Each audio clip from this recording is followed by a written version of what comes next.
Kedai ni bermula daripada 1959. Okay, so hari ni kita nak makan nasi padang paling legend dekat Penang. Ni lah kedai dia. Kedai kopi International Hotel, nasi padang Melayu Penang. Apa ni bang? Ni gulai nangka. Gulai nangka, okey boleh bang. Kasih cedok. Okey bang, telur puyuh boleh bang? Telur puyuh. Ni pedas tak bang? Ni pedas sikit. Pedas ya. Saya kopi. Sayur kobe. Okey boleh bang, boleh. Alright, sayur. Ni kangkung bang. Ni kangkung silap. Kangkung. Tak apa. Kuah campur boleh bang? Kalau campur boleh. Mantap. Ni nasi padang original Penang punya bang. Kita try guys. Oh, ni ikan special dia bang kan? Ya, ikan spesial cencaru belah belakang. Cencaru apa? Cencaru belah belakang. Cencaru belah belakang. Ini kita kena try ni. Kak, macam ni berapa ringgit ni kak?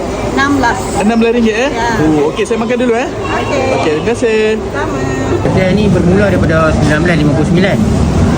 Kalau daripada zaman tu mai dekat Mok dan mai pada kami lah.